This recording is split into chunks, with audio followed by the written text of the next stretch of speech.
Hello बच्चों, आज मैं फिर आपके लिए हाजिर हूँ एक नया टॉपिक लेके। और बेसिक टॉपिक है और काफ़ी बच्चों को दिक्कत भी रहती है इस टॉपिक के अंदर, है ना। तो अब जो अपन टॉपिक शुरू करने वाले हैं वो एलसीएम, जिसको बोलते हैं लोवेस्ट कॉमन मल्टीप्लायर, ल स प, लघुत्तम समापवर्ती। बहुत जगह यूज़ होता है, इसके बिना आप मैथ्स में कुछ भी नहीं कर पाओगे, ये ध्यान रखना। और ये टॉपिक हर एक चैप्टर के अंदर, हर एक एक्सरसाइज के अंदर बहुत यूज़फुल रहता है, इसलिए मेरे को लगा इस टॉपिक को लेने की ज़रूरत है, इसलिए मैं आपके लिए ये टॉपिक ले रहा हूँ, है ना। अपन ने अभी तक पढ़ लिया है प्राइम नंबर, उसके बाद पढ़ लिया अपन ने प्राइम फैक्टर, और प्राइम फैक्टर का अगला जो पोर्शन है वो अपन पढ़ रहे हैं एलसीएम। अभाज्य संख्या पढ़ ली अपन ने, अभाज्य गुणनखंड पढ़ लिए, और अब पढ़ रहे हैं अपन लसप, लघुत्तम समापवर्तक, है ना। फर्स्टली मैं आपको बता रहा हूँ टू नंबर्स का एलसीएम कैसे फाइंड करते हैं ना, दो संख्याओं का लसप कैसे ज्ञात करते हैं। मैंने यहाँ टू नंबर लिए हैं 36 और 48। तो इसको करने के अपने पास टू मेथड है ना, टू मेथड है। एक तो प्राइम फैक्टराइजेशन मेथड है, और दूसरा अपन एक शॉर्ट मेथड भी करेंगे, जिससे फटाक से अपन एलसीएम फाइंड कर सकते हैं।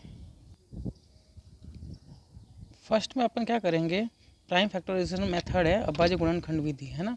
तो अभाज्य गुणनखंड आप कर चुके हैं, है ना, प्राइम फैक्टर तो आप कर चुके हैं। उसके थ्रू अपन क्या करेंगे, एलसीएम फाइंड करेंगे ना, लघुत्तम समापवर्तक ज्ञात करेंगे, लसप ज्ञात करेंगे। और दूसरा लेंगे अपन शॉर्ट मेथड, संक्षिप्त विधि, है वही प्राइम फैक्टर का यूज़ करते हुए है, लेकिन वो छोटा है थोड़ा।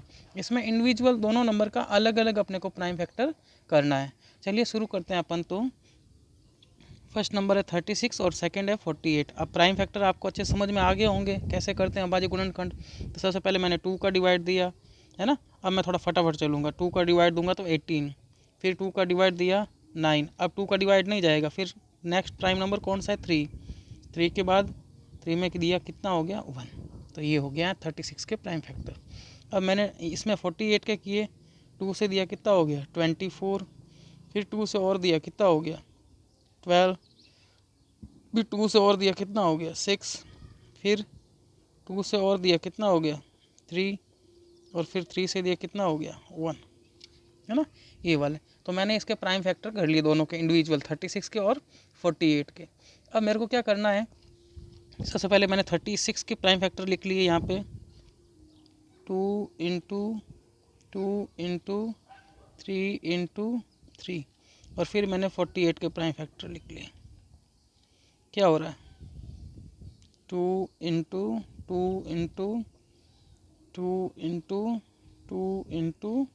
3। अब आपको क्या करना है, इन दोनों नंबरों को देखना है, इनके जो प्राइम फैक्टर है इनको थोड़ा वॉच आउट करिएगा, इन दोनों में कॉमन क्या क्या आ रहा है। तो फर्स्ट मैंने देखा ये जो 2 है वो दोनों में आ रहा है ना, है ना। इसका एलसीएम जो अब लिखना शुरू करते हैं वो थोड़ा ध्यान देना। लसअप कैसे करेंगे इसको, इसका लसअप कैसे लिखेंगे। तो ये दोनों में 2 आ रहा है ना, तो इनमें से एक 2 अपने को यहाँ पे लिखना है ना, 2 में से एक जो कॉमन आ रहा है। और कौन सा है, ये देखो 2 इसमें भी है और ये 2 इसमें भी है, तो सेकंड 2 को भी अपन यहाँ लिख लेंगे। और क्या कॉमन आ रहा है, देखो 3 इसमें है, क्या नीचे वाले में 3 है जी है, ये 3 है, इसमें भी 3 आ रहा है, तो दोनों में 3 क्या हो गया कॉमन हो गया, इस 3 को लिख दिया। अब और कोई कॉमन है, तो मैंने देखा इसमें 3 है लेकिन नीचे वाले में नहीं है, इन नीचे वालों में 2 पड़े हैं लेकिन ऊपर वालों में 2 नहीं है, तो मतलब जो कॉमन थे वो तो अपन ने लिख दिया। अब कौन कौन बच गया, एक 3 बच गया और यहाँ से ये 2 बच गए, है ना। तो इनको भी अपन अब नोट कर लेंगे, कितना हो गया 3, फिर 2 इंटू 2। समझ में आया, वापस बता दूँ मैं, ये कॉमन थे, है ना 3, इनको तो 1 टाइम लिखना जो कॉमन है, और जो बच गए हैं फिर वो भी सारे भी आ जाएंगे। ये कॉमन के कैटेगरी में नहीं आता, ध्यान रखना, ये एक ही नंबर के प्राइम फैक्टर है, अलग अलग नंबर के नहीं। तो आप यूँ नहीं कि 2 टाइम सारा इनमें से एक लिख लें, ऐसा नहीं करना आपको। तो एलसीएम इसका कितना हो जाएगा, 2 2 जा 4, फिर 4 को 3 से इंटू करो, 4 3 जा 12, 12 को फिर 3 से इंटू करो, 12 3 जा 36, और फिर 36 को 2 से इंटू करो 72, और 72 को 2 से इंटू करोगे कितना हो जाएगा 144। कितना हो जाएगा 144। ये तो अपन ने किया कौन से मेथड से, प्राइम फैक्टराइजेशन मेथड, अभाज्य गुणनखंड विधि से। अब अपन करते हैं एक क्वेश्चन, इसी क्वेश्चन को अपन शॉर्ट मेथड से करते हैं। इस मेथड में अपने को ज़्यादा कुछ नहीं करना, वही चीज़ है, बस इनको इंडिविजुअल अलग अलग रखा था, इसमें दोनों को एक साथ में रखना है। और एक साथ में भी ऐसे रखना है जब तक, जैसे प्राइम नंबर है ना, फर्स्ट प्राइम नंबर से शुरू करना। जैसे फर्स्ट प्राइम नंबर होता है 2, जब तक इसमें किसी एक नंबर में 2 का डिवाइड जा रहा है 2 का देते रहना है। फिर 2 का नहीं जाएगा तो फिर 3 के पास जाएंगे, 3 का नहीं जाएगा तो फिर 5 के पास, फिर 7 के पास, इस टाइप से चलते रहते। तो इन दोनों में मैंने देखा 2 का डिवाइड जा रहा है, तो यहाँ कितना हो गया 18, यहाँ कितना हो गया 24। फिर मैंने अभी तक देखा इन दो, फिर 2 का डिवाइड जा रहा है ना, तो 2 का डिवाइड दिया 9, यहाँ पे कितना हो गया 12। अब मैंने देखा इसमें 3 का डिवाइड हो रहा है, 2 का हो नहीं हो रहा है ना, इसमें 2 का हो रहा है। तो मैंने कहा जब तक 2 का जा रहा है उसी नंबर को देते रहना है 2 का डिवाइड। 9 में तो जाएगा नहीं, 9 का तो मैंने क्या लिख दिया 9 ही लिख दिया। और 12 में 2 का डिवाइड कितने टाइम गया 6 टाइम। फिर अभी भी 6 में डिवाइड जा रहा है, जब तक जा रहा है 2 का देते रहना, 2 3 जा, और ये 9 का वैसे 9 हो गया। अब इन दोनों किसी नंबर में 2 का डिवाइड नहीं जा रहा, अब 2 का नहीं जा रहा 3 के पास, क्या 3 का जा रहा है जी, दोनों के अंदर जा रहा है 3 का। तो 3 3 जा 9, 3 1 जा 3। अब ये तो यहाँ पर 1 आ गया, लेकिन यहाँ अभी 3 बचा हुआ, तो एक बार 3 का डिवाइड और कर देते हैं इसमें। ये 3 1 जा 3, और यहाँ पे हो गया 1 का 1। जितने नंबर हो उतने ही 1 नीचे आने चाहिए। फिर ये यहाँ पे एलसीएम का अपना जो है ना वो एंड हो जाता है। अब इसको कैसे लिखेंगे इसका एलसीएम,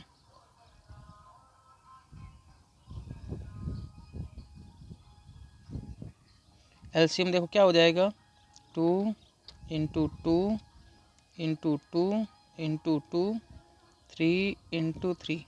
सेम यही चीज़ आई वापस, बस आगे पीछे चल रहा है ना। तो इसका आंसर भी अपन करेंगे तो कितना आ जाएगा, इंटू करने के बाद 144, इसका भी आंसर आ जाएगा। तो ये दो मेथड है। फर्स्ट मेथड जो लिया है वो प्राइम फैक्टराइजेशन मेथड है, अभाज्य गुणनखंड विधि, और दूसरा शॉर्ट मेथड है संक्षिप्त विधि। ये मैंने किसी भी टू नंबर का दो संख्याओं का आपको दो संख्याओं का एलसीएम कैसे लेते हैं वो मैंने आपको बताया है। अब अपन 3 नंबर का ना 3 संख्याओं का एलसीएम लसअप कैसे फाइंड करते हैं उसके बारे में, वही मेथड रहेंगे दोनों, प्राइम फैक्टराइजेशन मेथड अभाज्य गुणनखंड विधि और दूसरा शॉर्ट मेथड संक्षिप्त विधि। तो मैंने यहाँ 3 नंबर लिए हैं 40, 36 और 126। 40 का अलग निकालना है, 36 का अलग हो जाएगा और 126 का। तो 40 में सबसे पहले देखो 2 का डिवाइड दिया, कितना हो जाएगा 20, फिर 2 का डिवाइड और दिया, फिर कितना हो गया 10, फिर 2 का डिवाइड दिया, कितना हो गया 5, और फिर 5 का डिवाइड दिया, कितना हो गया 1। 36 में सबसे पहले 2 का डिवाइड दिया, कितना हो जाएगा 18। जिससे डिवाइड यहाँ नहीं लग रहा वो पीछे जाके अपने कॉपी के अंदर डिवाइड लगा कर भी आंसर पता कर सकता है। फिर 2 का डिवाइड दिया, कितना हो गया 9, फिर 2 का डिवाइड दिया 3, और फिर 3 का डिवाइड दिया 1। इसमें 2 का डिवाइड दिया, कितना हो जाएगा 2 6 जा 12, 2 3 जा। अब इसमें 2 का डिवाइड नहीं जा रहा है 63 हो रहा है, क्या 3 का डिवाइड 6 और 3 हो रहा है 9, तो 9 में 3 का डिवाइड होता है तो इसमें भी होगा। 3 का डिवाइड दे दिया, कितना हो गया 3 2 जा 3 1 जा। 3 का डिवाइड और जा रहा है इसमें 3 7 जा, और फिर 7 जो है प्राइम नंबर है 7 का 1 टाइम जाएगा। तो अब यहाँ पे आपने सबके क्या कर लिए प्राइम फैक्टर कर लिया। 40 का क्या लिख लिया आपने 2 इंटू 2 इंटू 2 इंटू 5। फिर आपने 36 लिया 2 इंटू 2 इंटू 3 इंटू 3। फिर आपने 126 लिया, 126 का क्या लिख दिया आपने 2 इंटू 3 इंटू 3 इंटू 7। अब बात करते हैं इनके एलसीएम की, है ना, लसअप की।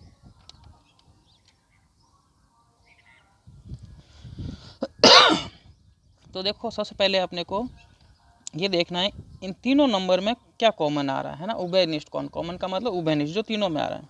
तो मैंने देखा ये 2 है, ये 2 है और ये 2 है, ये लिख लिया मैंने, 1 टाइम ही लिखना है इसको, है ना। और कौन कॉमन आ रहा है तीनों में, तो अब मैंने देखा इन दोनों में 2 है लेकिन इसमें नहीं है, इन दोनों में 3 है लेकिन ऊपर वाले में नहीं है। अब यहाँ पे कोई तीनों में कॉमन नहीं आ रहा है, तो 3 नंबर में पहले तीनों में से देख लिया।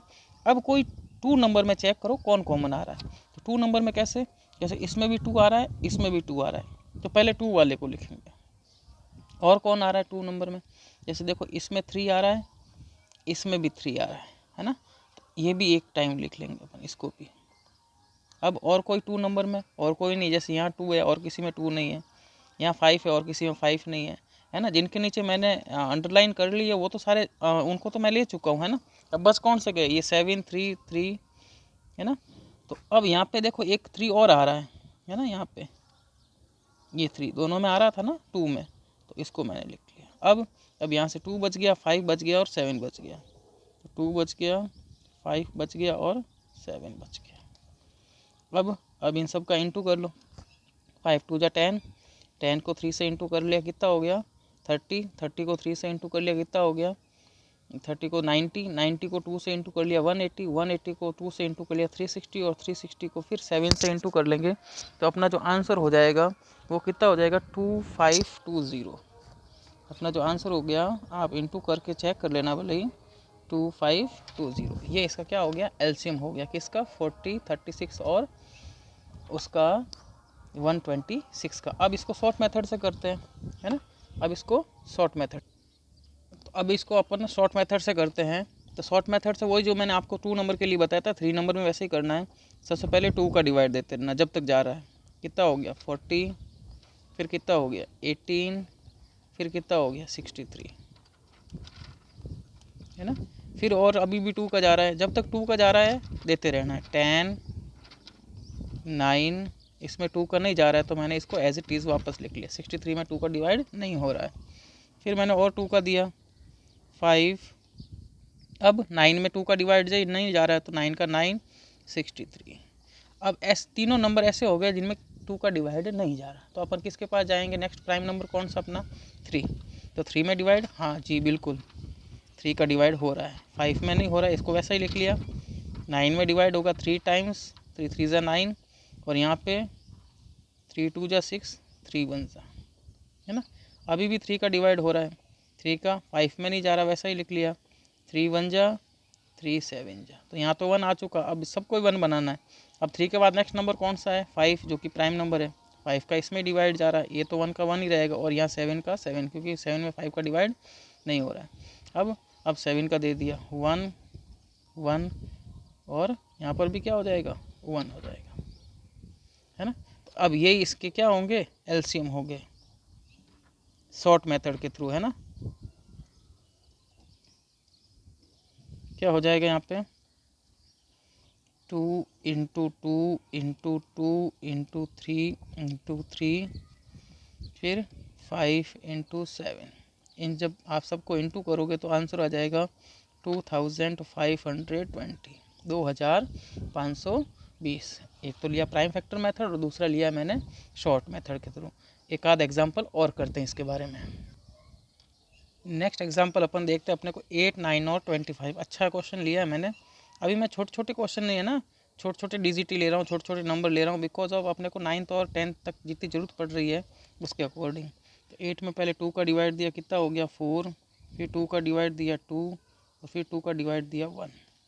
9 में 3 का डिवाइड दिया 3 टाइम, 3 का डिवाइड दिया 1 टाइम। 25 में सिर्फ 5 का डिवाइड जाएगा 5, और कितना हो गया ये 1।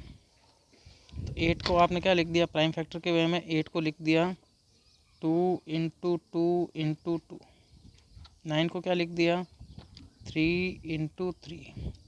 25 को क्या लिख दिया 5 इंटू 5। अभी इनका एलसीएम निकालना है अपने को, है ना। इनका क्या फाइंड करना है अपने को, एलसीएम। तो अब देखो मैंने तीनों नंबर को जब चेक किया तो इनके प्राइम फैक्टर में कोई भी नंबर कॉमन नहीं आ रहा है, ना 3 नंबर में आ रहा है, ना ही कोई 2 नंबर में भी आ रहा है। अब क्या करेंगे इस केस में, क्या होगा, है ना, जो भी है। अब मेरे ख्याल से सारे बच गए, कॉमन कुछ भी नहीं आ रहा है। तो कॉमन जब नहीं आता है तो मैं क्या करता हूँ, जो पीछे बच गए उन सबको लिख लेता था ना, ऊपर वाले एग्जाम्पल में जैसे मैंने जो पीछे बच गए उनको लिख लिया था। इसी टाइप से सारे वापस लिखे जाएंगे, 2 into 2 into 2, 3 into 3 and 5 into 5। अब आप इन सब का जब इंटू करेंगे, 8 9 और 25 का, तो आपके पास जो आंसर मिलेगा आपको वो मिलेगा 1800, 1800, है ना, 1800। ये आपका कौन से मेथड के थ्रू हुआ है, ये आपका हुआ है प्राइम फैक्टर मेथड के थ्रू, है ना, प्राइम फैक्टोरिजन मेथड के थ्रू, अभाज्य गुणनखंड विधि। अब अपन शॉर्ट मेथड करते हैं, इसी क्वेश्चन को शॉर्ट मेथड से करने की कोशिश करते हैं। अब अपन इस क्वेश्चन को शॉर्ट मेथड के थ्रू करते हैं।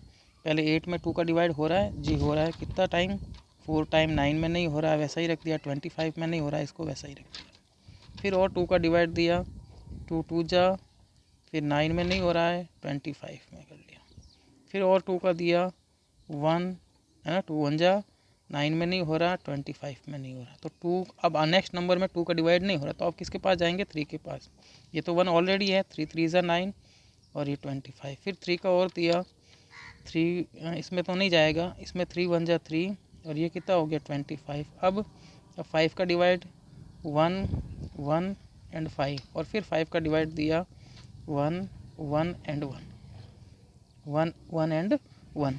तो इसका जो एलसीएम हो जाएगा, लसअप जो हो जाएगा वो कितना हो गया 2 into 2 into 2, 3 into 3 into 5 into 5।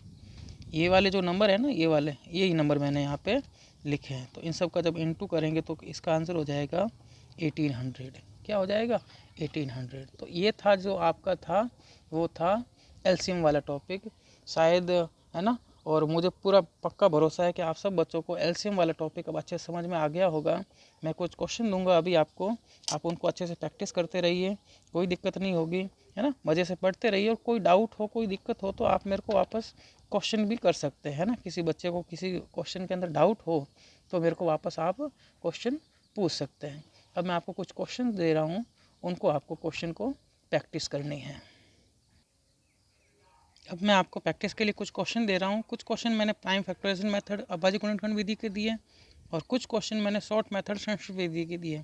फिर भी आपके पास एग्जाम्पल कम पड़ जाए तो बच्चों क्या करना, इनको आप शॉर्ट मेथड से फाइंड कर लेना, संक्षिप्त विधि से इनको कर लेना आप प्राइम फैक्टर मेथड से, है ना। अच्छे से प्रैक्टिस करते रहिए और अपना जो बेस है मैथ्स का, है ना, मैथ्स का बेस अपने को स्ट्रॉन्ग बनाते रहिए ताकि कोई दिक्कत नहीं होगी। ये सारी चीज़ें हर एक टीचर बताता नहीं है 10th और 9th क्लास के लिए, है ना। बड़ी क्लासों में ये नहीं बताते हैं, वो सोच से शायद बच्चों को आते हैं, लेकिन काफ़ी बच्चे तो पीछे रह जाते हैं शुरू से, जिनका बेसिक अच्छा नहीं रहता है। उन बच्चों के लिए अच्छा मौका है, आप घर पर बैठ के, है ना, इस लॉकडाउन में अपनी छुट्टियों का भरपूर आनंद लीजिए और साथ साथ में थोड़ी बहुत पढ़ाई भी करते रहिए और अपना जो बेसिक है आप उसको बढ़िया बना लीजिए। बेसिक अच्छा हो जाएगा तो आगे किसी भी टाइप के क्वेश्चनों को करने में कोई दिक्कत नहीं होगी, है ना। चलो, थैंक यू बच्चों।